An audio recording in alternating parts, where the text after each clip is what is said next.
Hi, good morning, everybody, and welcome to this amazing conference and workshop, Fashion and New Materials, Designing for the Future. My name's Adele, and I'm the academic director here at the Basque BioDesign Center. And we're super excited to be hosting this workshop in collaboration with Theo and Tara from BIAAF, the Bilbao International Art and Fashion Competition. And we've got two really great speakers with us today that are going to tell us a little bit about their work and their process with new materials. And without further ado, I'm going to pass on the word to Theo Sanchez from BIAAF, who's going to introduce our first guest. Thank you, Adele.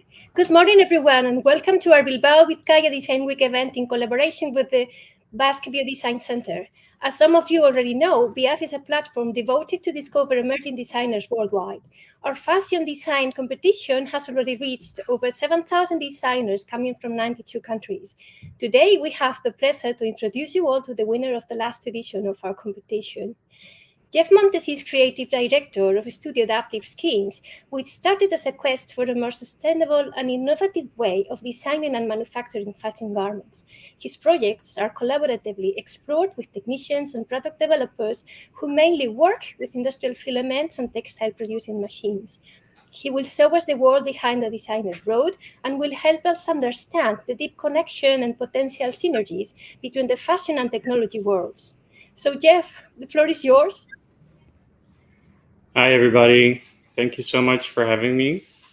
So today I will be explaining about the search for fashion, my experience. What you see here is a picture from my grandparents, Isabel and Gabriel Montes. What I found really inspiring about them is that they were coming from a really inventive generation. For example, my grandmother, she made actually the wedding dress that you saw just now frequently in the first picture. And my grandfather used to work as a fisherman, working a lot in the fields with filaments. So my graduation project was an ode to my great grandmother, and she was a craftsperson herself. She used to make the sheets from my family. She did a lot of macrame. So it was really interesting for me as a designer to have that kind of new interpretation of creating my own materials in my fashion collection. And what you see here is a picture of my first capsule collection after graduating. I think this is an interesting image because it was a mistake from my part. It was too fast because after graduating, you are searching for new ways, new roads. And in my case, I was trying to sell, to earn money, because you need to go on and to get like an audience, but I did not have a clue. So I went to the Première Vision, I bought some textiles and I made my collection. I hang it in concept stores. And I was feeling that I wanted to experiment. I did not know enough about materials. So in that way, I was able to get sponsorships from Philips. I created fiberglass materials, maritime materials from the ship world, from the boat world. And afterwards, I had some platforms like Amsterdam Fashion Week that I could use as performances to create like the image of the imaginary world that I have in my mind as a performance. And after that, I had the opportunity 1 year later to go more research and development. The road in Textiel Lab Tilburg, where I was able to work with technicians and really inspiring people. And I had the idea to create like a new material, a material that creates a synergy around the body with layers melting through each other. And I simply asked them, what kind of materials do you have in your material library? Because I want to make a 3D material that really starts to grow around the body. And I was able to work with soluble yarns, as you see here. I had the luck to work with amazing teams around me that created a few events where I was able to do catwalk shows. And this also allowed me to stay relative, to create momentums for myself as a designer, to see how light, for example, and movement works around the female body. And it was really in a playful way. And I wanted to let go the idea that I wanted to sell the actual fashion garment, but really investigate and research how material actually works around the body, and how I can also make textile collections and adaptations to ready-to-wear pieces and haute couture pieces. And in this specific collection, it was really interesting for me to experiment a lot. When I was little, I used to love to be in the house of my great grandmother in Spain, and she had like a lot of iconic Madonna figurines, and it was really interesting for me to have these elements also in my fashion shows. So water became like a prominent element in my work, and also the direct connection with, for example, an iconic image with a model that has an orb in her hands. The orb is symbolic for creation, and in this specific show during Fashion Week, it's all about creating the momentum, right? So everything can go wrong or everything can go right. You just need to let go control and see what happens on the stage. And working in the textile lab and creating my own materials also has its limitations, because, for example, a jacquard weaving machine has a weft and a warp.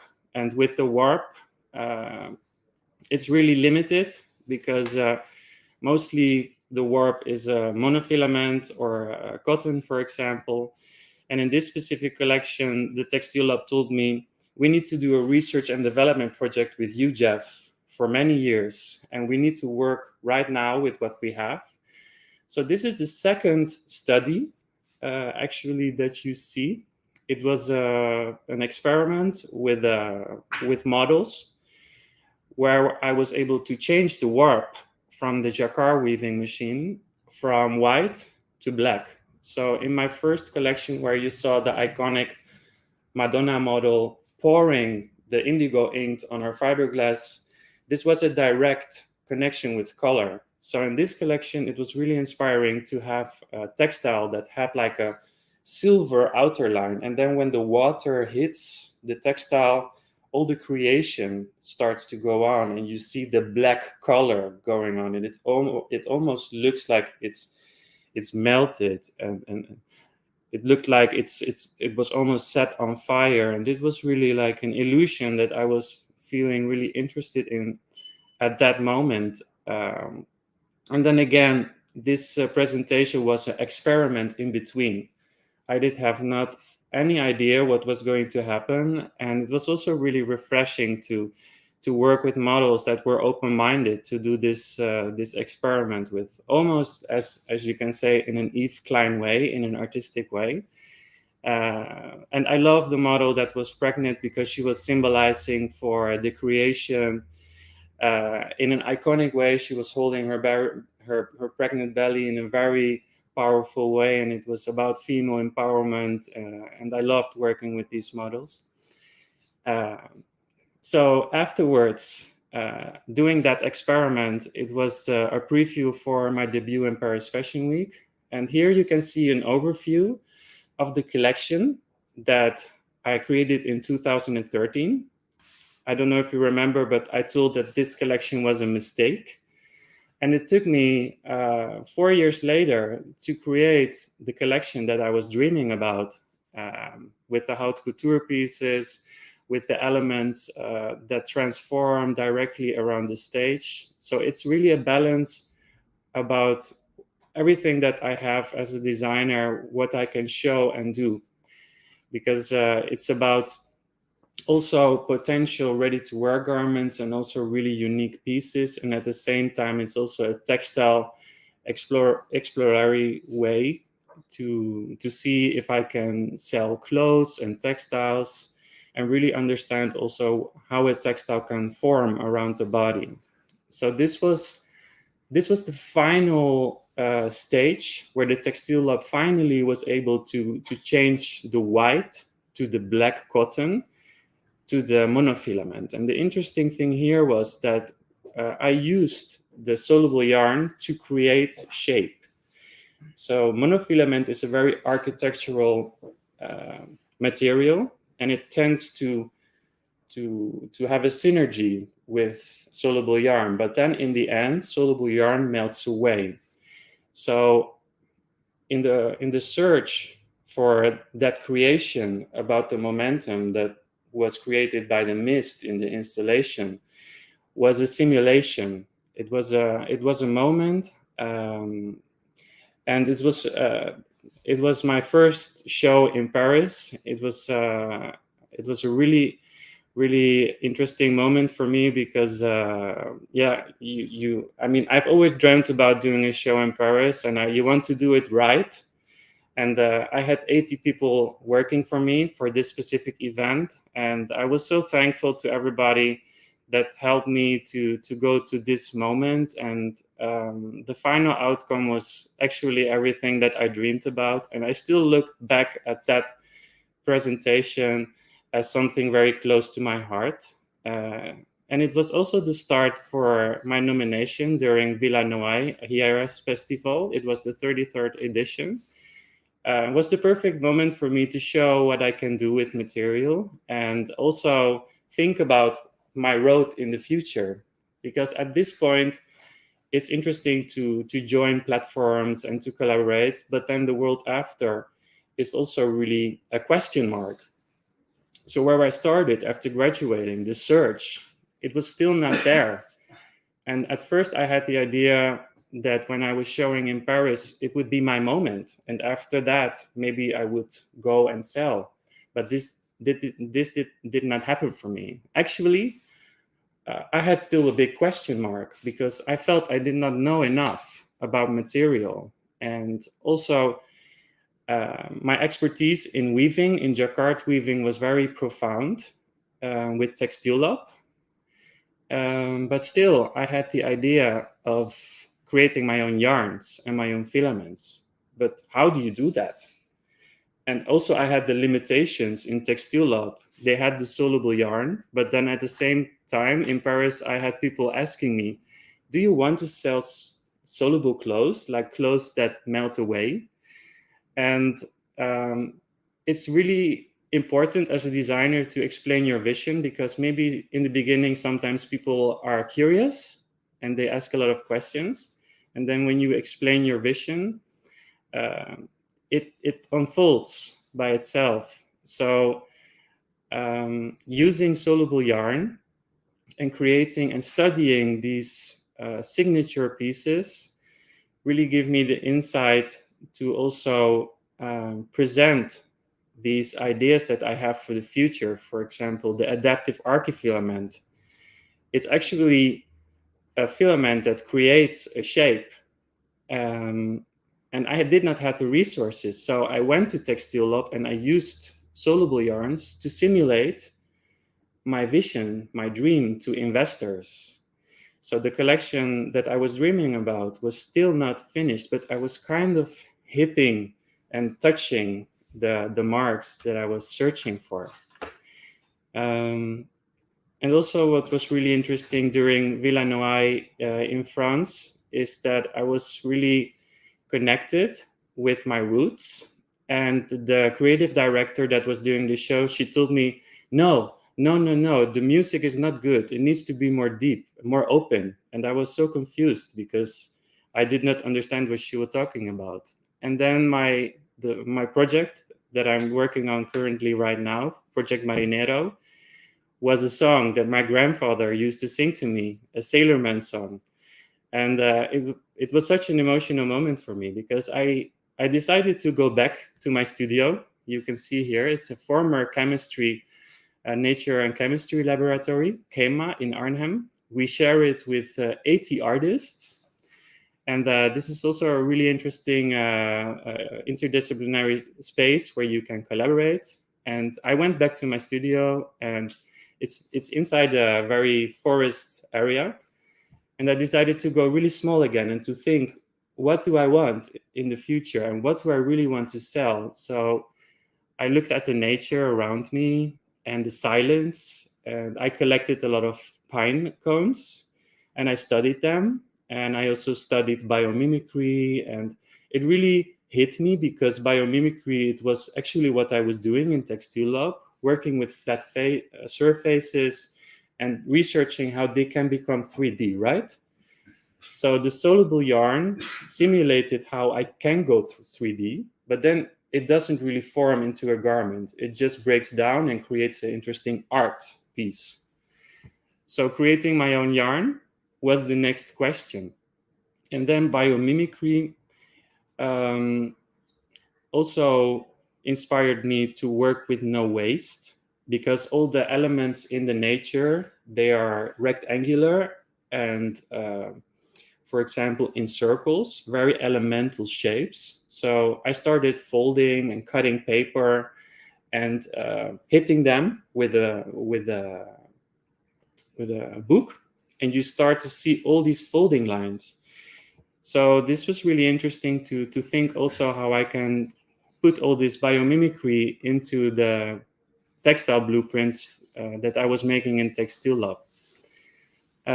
I did a pitch. I went to the Textielmesse because I wanted to create my own yarns. And I had the idea, like, I want to buy new yarns. And I went to the trade fair. I did networking, and I was able to get in contact with ITEX, the Textile Lab, the Textile Institute in Alcoy. I applied for a European Union project, a co-creation project called Reframe. It was from the Horizon 2020. And I was one of the 20 artists that was selected for a funding program. And I think this was the most beautiful experience for me in the 10 years that I've been working, because it allowed me to have the conversation and to finally make my own yarns and to incorporate that in my textile design. And when I entered ITEX in the Tech Hub from Spain, I was connected with a chemist, and he had like a team of technicians, and this is my team. And he told me, if you want to work here, you need to go with my technician every day, and you need to make a report of them. So I was shocked. They opened the doors for me, so I bring my camera with me and my recorder, and I interview each and single one of them for 1 week. And then after, he told me, if you know what they do, then you can create your own yarn. So I explained that I was working with soluble yarns before, and then we used soluble liquid, and we used architectural materials to create the adaptive archifilament. So the adaptive archifilament is a filament that was brought to life because in Textile Lab in Tilburg, a lot of textile designers are searching for 3D forms with no waste in textile. And I was dreaming about also a yarn, because you can make 3D shapes with the blueprint of the textile itself and using non-transformable yarns, but you can also go parallel. But these yarns are still not on the market. So this was an experiment. And we went first on 3D modeling, so working on simulation. I was also connected to Tech Hub in Austria, in Linz. And I had the amazing team there as well. We started writing and drawing wildly on the board what the actual archifilament is and what I want to do with it. So I explained that in Spain, I was working on technology with multifilament and with yarn making. And then they told me, maybe it's interesting that you work here on a monofilament, because it's a very different technology. It's about extrusion. And I had the privilege to have the same concept working in my project in 2 different countries. So the outcome would be like a total surprise from both languages that I was touching. What you see here is a monofilament extruder machine, and they actually rebuilt the machine to create the archifilament. So in this case, the archifilament turned into an embossing step model that creates a crystallized texture. And in this technology, the filament did not transform, but I was really interested in the potential maybe bringing a monofilament to the market that has like a wet look or a crystallized look. So it's always about staying open and the benefit of the surprise and seeing new elements and new options in that. In Project Reframe, I also got in contact with suppliers, and this is a seaweed silk that I was able to find in Switzerland via EMPA, this federal Swedish material laboratories. And I brought them to my contacts, Tjeerd Verhoeven and Caroline Slotje in Groningen in the Netherlands.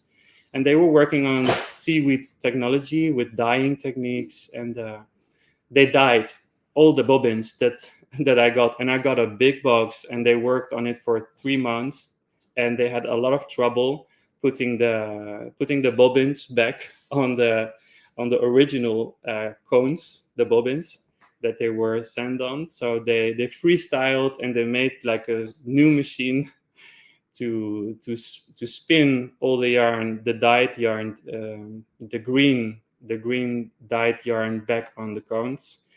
And we brought them back to Textile Lab to create the textiles for Project Marinero. And it was a more year project, I would say. I have worked for that specific project in Textile Lab for 2 years, as you can see here. This is my technician, Judith Peskens. And she really went back and forth with the tech hubs that I was working with in Europe, because we were testing the yarns. They need to be tested on the machine, if they are good, yes or no. And then a report needed to be made and sent back to the institute, for example, in Spain and in Austria. So it was like a dance, I would say, until it was right. Because sometimes yarn it's great to look at, and then it doesn't function on the machine. So you need to redo everything until it is perfect. This is a detailed picture from the actual archifilament and the seaweed yarns, and also the crystallized filament right next to each other in a gradient. And the green ones are, of course, the seaweed yarns. The one that is white with gray is the actual archifilament. And the picture after this one, it was one of the samples that we created. So it's all about the first drawing that I made, with the scratch drawing that I had the idea in my mind to really use all the material that was woven, and we really searched for the balance on the edges. I also wanted to use the floats around the edges inside the dresses, because they were stitched in the end. These are mannequins that I bought during the project, because I had the idea that I wanted to go all biomimicry to create a synergy with the nature. And of course, I worked a lot with rain before and water. So I wanted to create a synergy with the elements around me, and to make like almost a poetic statement, where I was able to create a dress in the nature without me even touching it. So just reporting it, filming it, photographing it. And I was able to connect with artists that work a lot with metal in my city town. He has a workplace. I was really lucky to meet him, and he was able to make the installations for me. I think he made like around 6 installations, because eventually we made 66 patterns, woven patterns. And the image that you see right now is the actual archifilament that is sprayed in ITEX, one of the first samples. And here you can see what it does when it transforms with rain. So afterwards, the simulation that you see here is a 3D model, how you can see that the weaving pattern is incorporated into the jacquard weaving machine. And afterwards, I cut it. And I used the mannequin from the installation, and we drape it around it. And the middle part are just floats. So they are not woven, they are the monofilament warp. And the two seams on the side, they were closed. And yeah, this simulation was made before so that I can do the pitch for the European Commission in order to get the money, to invest my team of the technicians and everybody around them. And I made the first sample also for the pitch. So this is the first experiment that we did. So you see, it's the soluble yarn that I used. It's not the archifilament yet. So you saw that the material was bursting open, but you can see that something is happening, right? So the challenge here was to create a shape with the archifilament without the dress bursting or becoming soluble after all. We used the soluble liquid instead of a soluble yarn. And the soluble liquid was holding the architecture, the force of the filament. And design 33 from all 66 prototypes that we experimented on my roof of my studio in Arnhem was the best outcome. I'm really happy with this image. On the left, you see the before effect. On the right, you see the after effect. And this is only with the yarn that we made with ITEX. So there is no mixed materials, only adaptive archifilament in the weft and the warp with the monofilament. So right, I found what I was dreaming about. And after, you need to bring it to the market. So then again, I had the question mark. Okay, now I can make my commercial collection that I started in 2012. Now I can make it like in form, because this is really what I want to sell. And this is everything that I stand for as a designer. And now I'm working in a project that is actually called Search for Fashion. It is also a COSME project from the European Commission. Up, you can see some samples that we made from a top and a skirt that I created for my debut in Paris. So I went to the people and I said, okay, this is a design that I made in 2017. I don't care that it's not made now. It should be timeless. It should be non-seasonal. I can imagine people wearing this. I want to bring it to the showroom. I want to sell it. I want to be in the mid segment and see if it works. Like try to do it. And then at the same time, I also worked with 3D printers to create a signature shoe.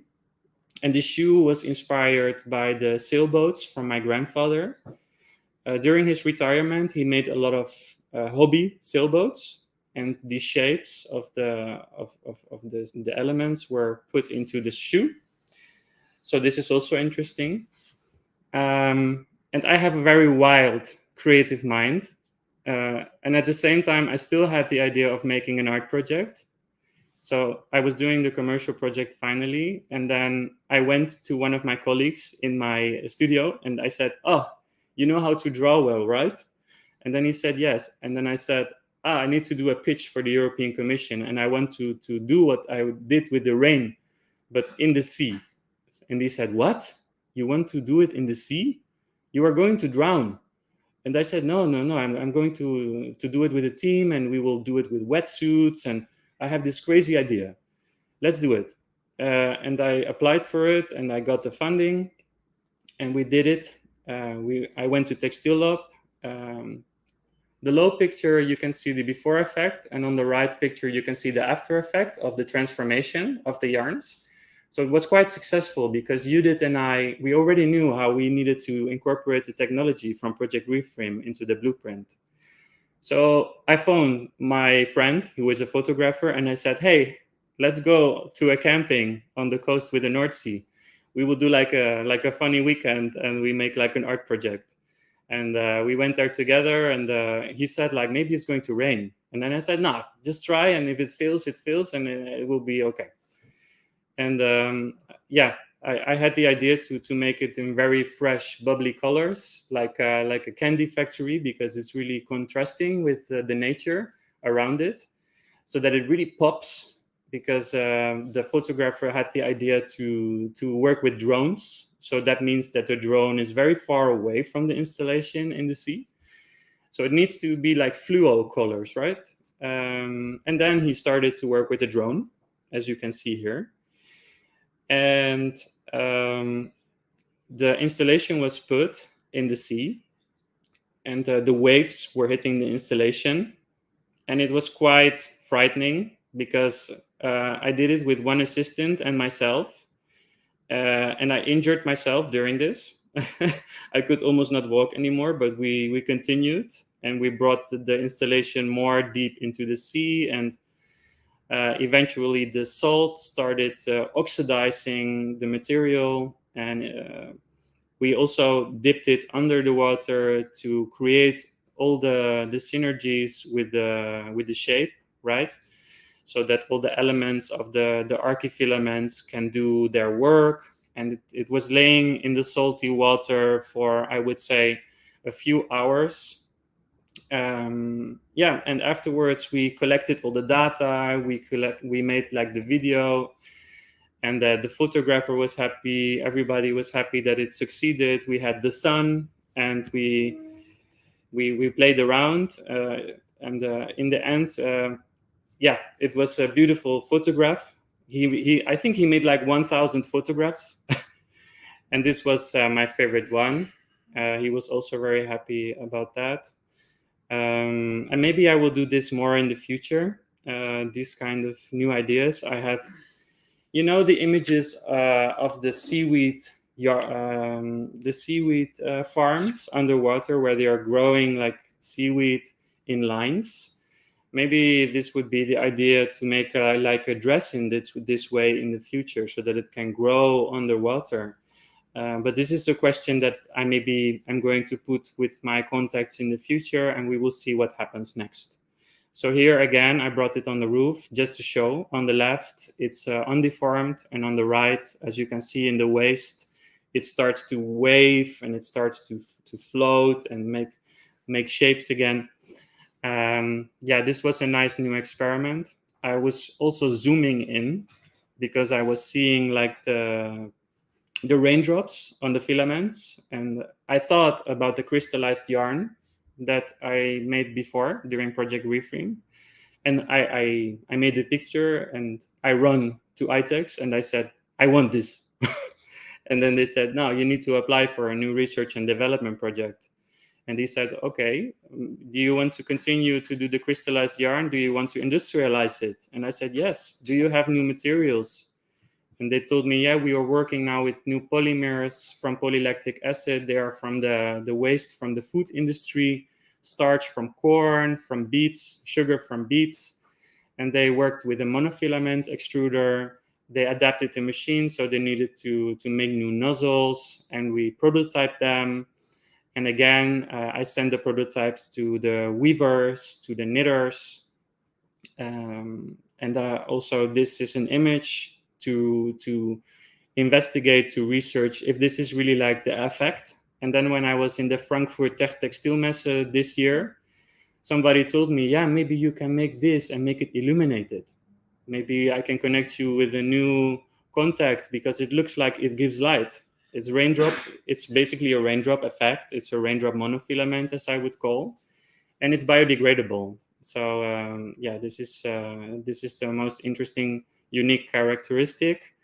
And for me, it's also cool to see this potential yarn used by architects, but by other talents that work in the textile lab, by future fashion designers that want to create their own textiles, and to also contribute to the library, the yarn library of the textile lab, for example, so that they have new, more expressive and more unique materials that they can work with in the future, other than that they have just cotton or just maybe a soluble yarn, but also maybe some yarns or filaments that have like an interesting effect.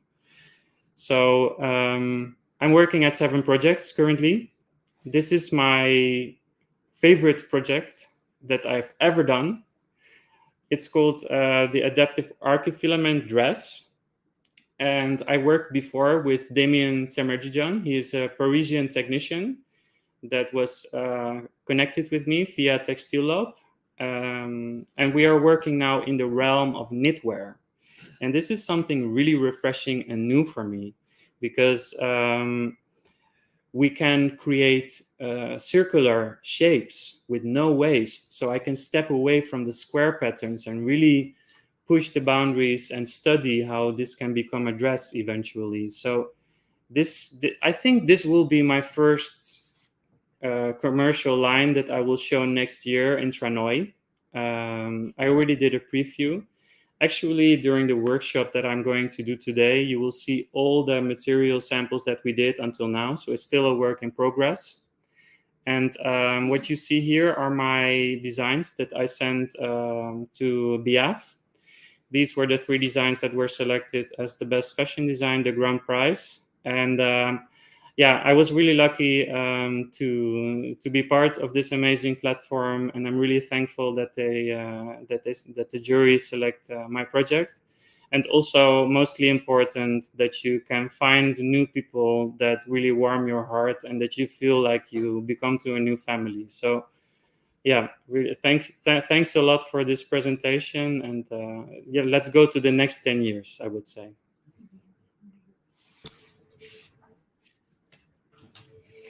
Thank you so much, Jef. That's been so interesting and fascinating to hear about your creative process, all your how you apply your imagination to create material innovation and apply it into fashion. I'm sure everybody has lots of questions, but we're going to wait till the end to open up the panel to Q&A. And now I'm going to talk a little bit about what the Basque BioDesign Center does and a project that is close to our heart that we've been working on. So at the Basque BioDesign Center, we are dedicated to the research and the innovation and the exploration of innovative materials that are sustainable, that we can apply to a more ethical design industry, fashion, interiors, product design. But in particular, we really like to work with biomaterials. We're dedicated to the exploration of working with living organisms, with food waste, with algae, with bacterial cellulose, that's vegan leather or kombucha leather, or even mycelium. So we were super excited when we were approached by ITHRA, Center for Innovation and Culture that comes from Saudi Arabia. And they proposed that we host a challenge using biomaterials. The biomaterials that we make here, we had the opportunity to take them there and work with local designers and put them to test to see how these biomaterials could work. So I'm going to pass on, I'm going to introduce you now to my guests, Maha and Shahad, that are coming from Saudi Arabia. And they're going to tell you a little bit more about this center and the winner of this challenge. Okay, you can go. Hi, everyone. This is Mahal Ghamdi and my colleague Shahad Al-Wazani. We are creative program developers in the King Abdulaziz Center for World Culture, ITHRA. So we will give you a general brief about ITHRA. So ITHRA basically is the leading cultural and creative destination for talents development and cross-cultural experiences in Saudi Arabia. We opened ITHRA for the public in 2018. And since then, ITHRA has served as a global, as a window to our global experiences, where we celebrate human potential and empower creativity. We do that by developing and delivering series of programs and initiatives where we bring together art, culture, creativity, and knowledge. ITHRA as a building, it includes different components. So we have cinema, theater, library, and museum. One of these components is the Idea Lab, or what we call the Creativity and Innovation Unit. So basically, Idea Lab is the space and the hub for designers, creatives, innovators to come up with the new ideas. But not only that, also to bring their ideas to reality. So we do deliver a series of workshops where we target different design aspects and topics. We're in a very inspiring space where we have a materials library, a maker space, and an immersive lab. And one of our biggest programs is Tanween, which is our annual creativity season. And my friend Shahad will tell us more about it. Thank you, Maha, and hello, everyone. Okay, I'll brief you about Tanween and how we get this amazing chance to collaborate with the Basque BioDesign Center. So, Tenween is ITHRA's flagship annual creativity season. It is designed to celebrate, explore, and inspire the creative process. Tenween has connected a challenge-making creatives and innovators with global subject matter experts in an inspirational, fueled environment to nurture creative potentials and to redefine what is creativity means in a changing world. And as part of Tenween activations, we develop and conduct challenges in collaboration with local and global knowledge and production partners in multidisciplinary fields like architecture, design, and emerging technologies. One of this year's challenges highlighted the integration between the biofashion and technology, where we had this amazing chance to collaborate with the Basque BioDesign Center as our knowledge partner to challenge a group of passionate and creative local Saudi fashion designers to get to know a new material, a new sustainable material actually, like kombucha and bioplastic. The challenge was all about how they can deal with these biomaterials and design a beautiful handbag within 5 days only. Believe it or not, they did it. Allow me not to make it longer in you and introduce our challenge winner, Manahel Al Qasim, so she can have a brief about her experience with the challenge and the winning piece. Hello, everybody. Thank you, Shahad and Maha, and hello, everyone. My name is Manahel Al Qasim. I'm a fashion and textile designer from Saudi Arabia, Riyadh. I'm very happy and honored to be here in the conference with all of you. So, while I'm talking about the project, we will have a video going on in the process. So please, if you have any questions, kindly write it down and we will have a Q&A at the end of the session. So first of all, I will talk about the concept of the challenge, which is for me, it was very challenging because of two major things. One is the biomaterial, which is a new experience for me that I wanted to experience and make a useful, unique, outstanding piece of art. At the same time, we can tell a story behind the concept. And the second thing is the timing, because the challenge, it was 5 days only. So I will start talking about the concept and the story that I wanted to tell the world.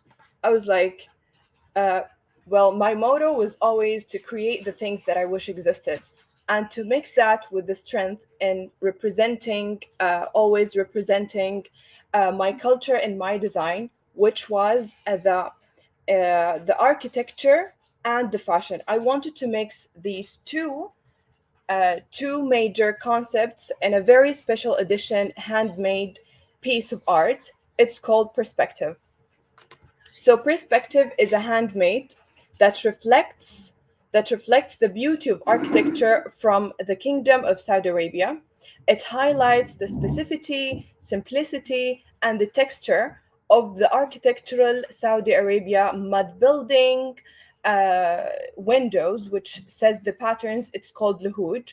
And the concept behind that, it was the pattern that I made the bag with. It was inspired by the luhuj, which is the window patterns of Saudi architectural buildings. And then the pattern, it was a zero waste material. And then this is the product that we came up with. And this project also supports the goal of the Saudi Vision 2030, which inspires others around the whole world to share building a sustainable tomorrow. So yeah, that's it for me today. And then I can show you guys here the product. Here you go. Okay, so you can see it here. And then the pattern here, it's very architectural. As we said, the concept is the Saudi buildings. And the pattern of this bag, it was zero waste material. And you can see the texture also, the kombucha texture, it's very unique and it's very outstanding as well. So you can see it's very unique in its own way. And then how we can let me open it for you guys. As you can see here, yeah, So yeah, this is for me. Thank you so much, everybody. Thank you, Manahel and Jef, for sharing such inspiring projects with us. We're sure our audience has many, many questions for you. So it's Q&A time. Feel free to ask, and please let us know who your questions are for.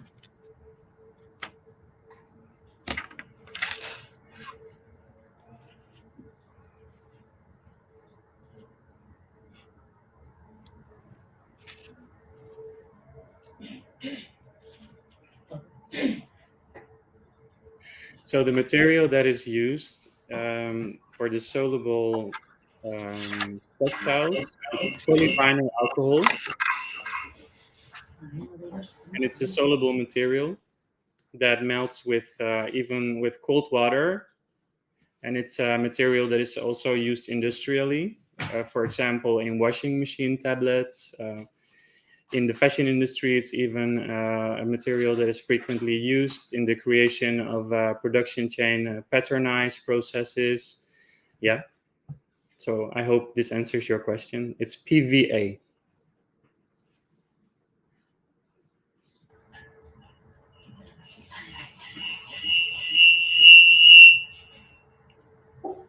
Okay, so the question is, what was it like to working with material kombucha?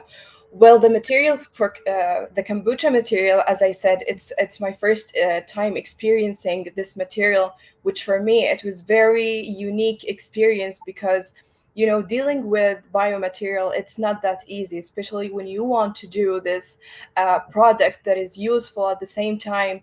It looks good with mixing other the challenge was in also stitching the threading in the kombucha and making the pattern cutting as well, and how you deal with the thickness and the texture, different texture of the kombucha, the coloring as well. So yeah, it was very challenging, but I'm so glad and happy with the results. Yeah.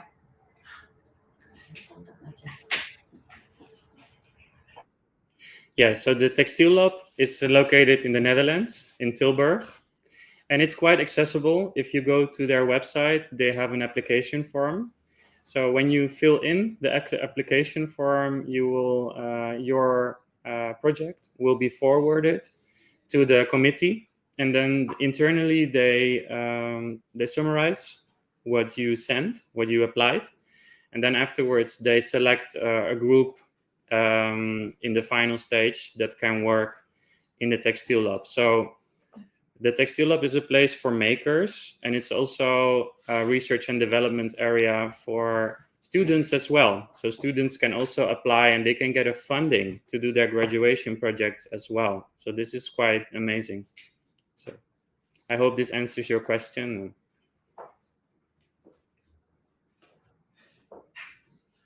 I hope this answers your question.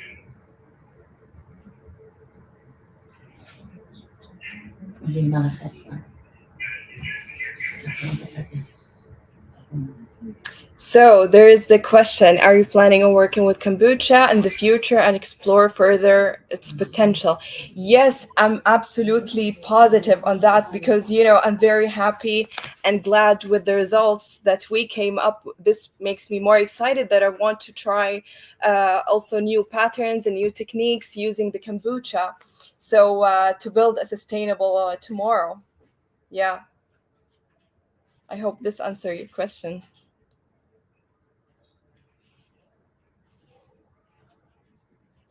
For who is this question? Maybe we can both answer this question. Shall I start?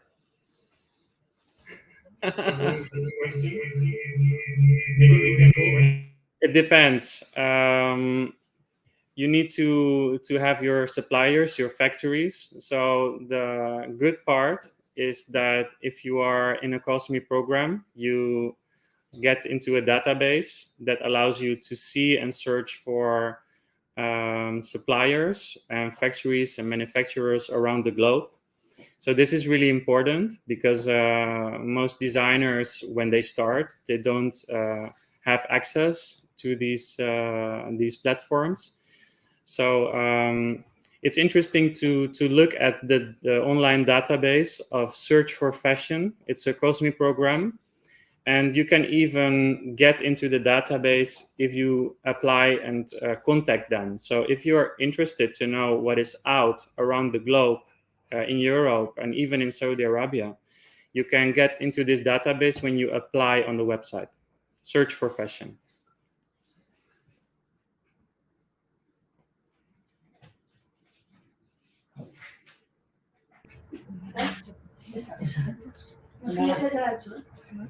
Working in the future? No. I already done Ah, sorry. That's fine. No,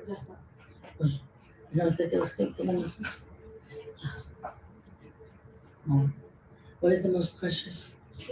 Pues lo están mandando ahora. What is the most precious? What is the source of inspiration? Yeah, the name of the material is PVA. This is correct. Yeah. Polyvinyl alcohol. And it's also possible because polyvinyl alcohol, it has a microplastic base. So it's not really that great for the environment. But it's also interesting to look at other soluble starch materials such as seaweed, alginate. Some of these components, some of the starch have soluble elements. So maybe I will be able to create a soluble material that will be biodegradable in the future if I can be connected with the right partners and if we mix the right elements. I think in this case, networking and opportunity is really important. But yeah, PVA is the correct name. But you can also research for other soluble materials in the future. Maybe we can help each other in that way and we can connect.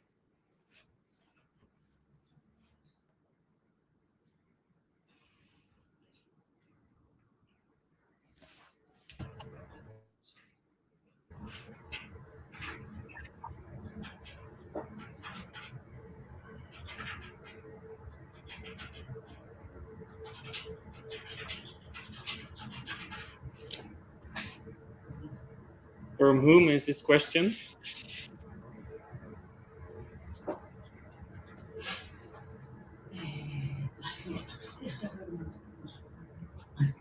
I don't think this question is for me.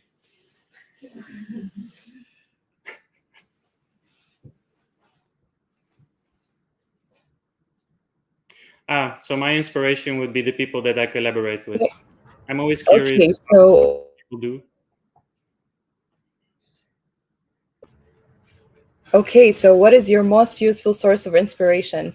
Well, this question is like, I get inspired by a lot of things, to be honest, especially people or nature, buildings, architecture.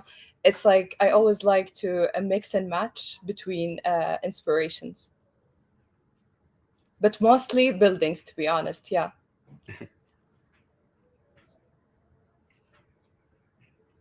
Yeah, for me, it's mostly people that are in the technician field or even artists. Everybody that I collaborate with, if I get curious, if my senses get triggered, and if I can feel like I can touch that island and it can be incorporated into a larger thing, then I can introduce even very unexpected things. So the unexpected.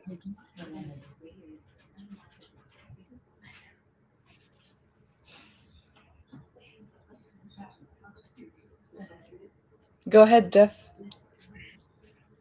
Yes, I think color is it's a really interesting element, especially if you want to use the element of illusion. So color can be very direct, but color can also be born in a way.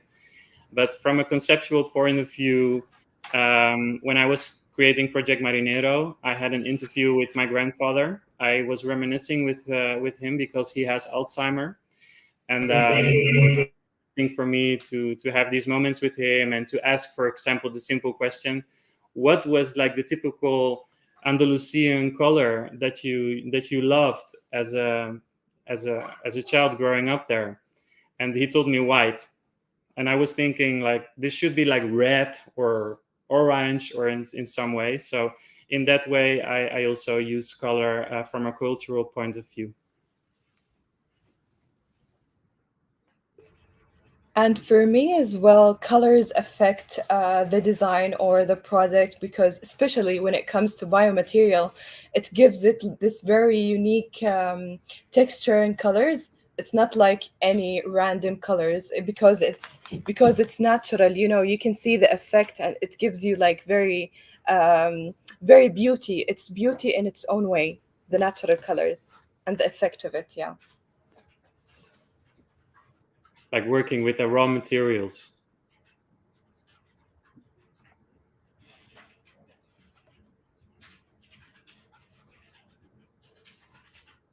Are there any more questions?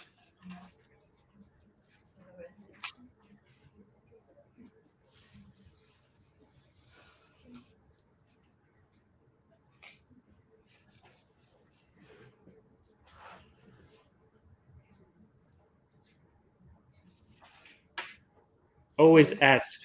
Always put a question mark on everything. Everything that you are feeling, everything that you are sensing. You are the one that creates your own narrative, your own story. So push forward. Even when doors close, search elsewhere. Repeat the question, even when you get tired, even when you want to give up. There always needs to be a flame inside of you, a voice that says, this is what you want to do, and this is what you always wanted, and expand that and grow it, and also allow yourself to take the time and enjoy. Yeah. Shall I go? Okay. And the best advice for new designers that wants to research a new biomaterial, that I would have to say, is like, try and experience as much as you can with your hands.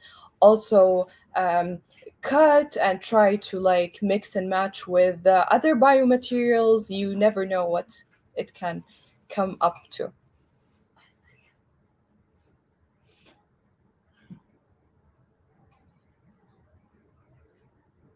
Wow, interesting question. Shall I start? The most challenging part, I would say the most challenging part is the technical part, because most fashion designers, we are working in the macro field, right?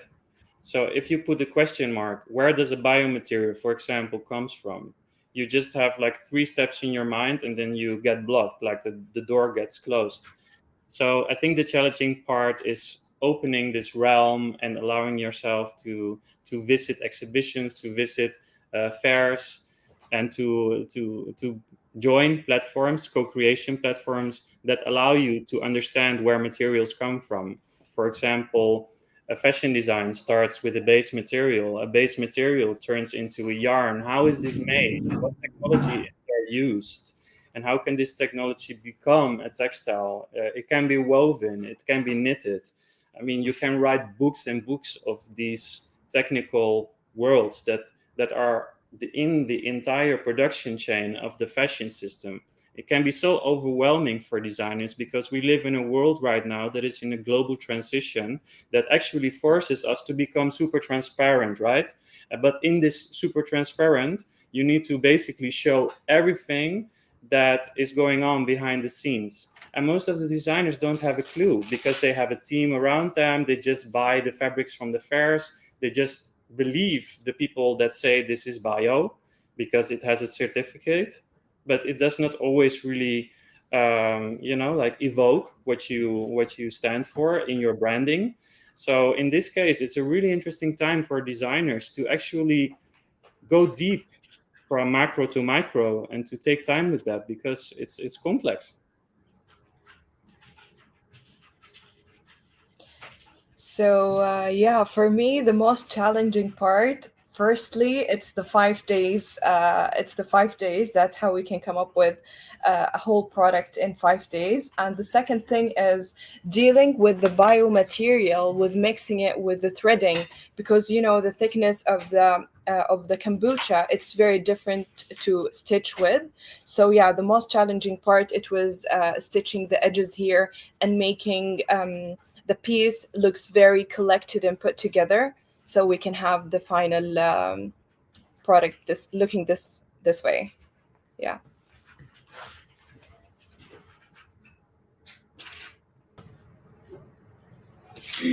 So we really hope you enjoyed the session. Thank you so much, and stay tuned for new events. Thank you, everyone, for connecting with us. It's been amazing to share this time with you. For those of you fortunate to be here, we're going to go on to the workshop. And if any questions are pending, you know where we are. We're happy to answer them later on. Thank you. Thank you. Bye.